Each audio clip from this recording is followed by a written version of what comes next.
تلاوت کا ناغہ حضرت مفتی محمد شفیع صاحب رحمہ اللہ تعالیٰ فرماتے ہیں، میں نے اپنے پیر و مرشد حکیم الامت مجدد ملت حضرت مولانا شاہ اشرف علی تھانوی صاحب رحمہ اللہ تعالیٰ کی خدمت میں لکھا کہ حضرت آج کل دارالعلوم دیوبند میں امتحانوں کا سلسلہ چل رہا ہے، مشغولیت کی وجہ سے تلاوت کی فرصت نہیں ملتی، ناغہ ہو رہا ہے، اصلاح فرمائیے۔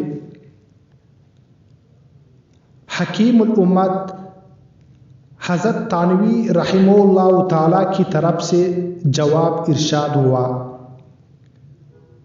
کہ اب امتحانوں کی مشغولی ہے،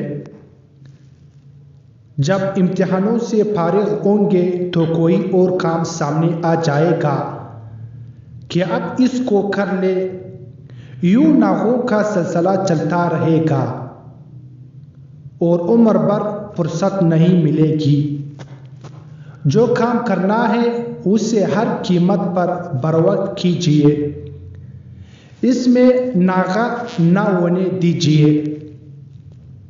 ذرا سوچیے کہ یہ ناغہ صرف تلاوت اور ذکر ہی میں کیوں ہوتا ہے، کھانے پینے سونے اور دنیا بھر کے دوسرے کاموں میں کیوں نہیں ہوتا؟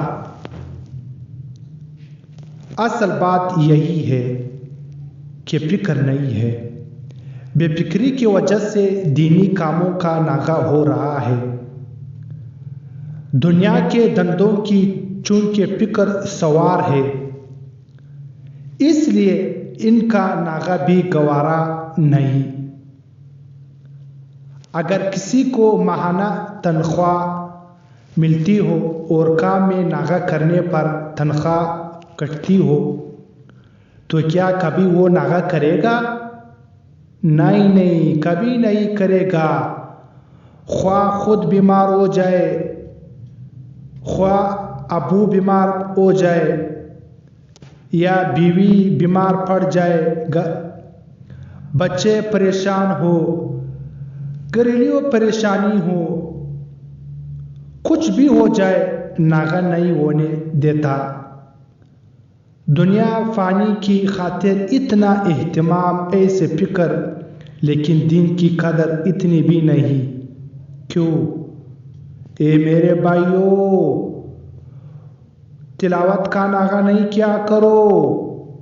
قرآن مجید کی تلاوت چھوٹ جائے یہ گوارا ہے، دکان اور دفتر جانے کا ناغہ ہو یہ گوارا نہیں۔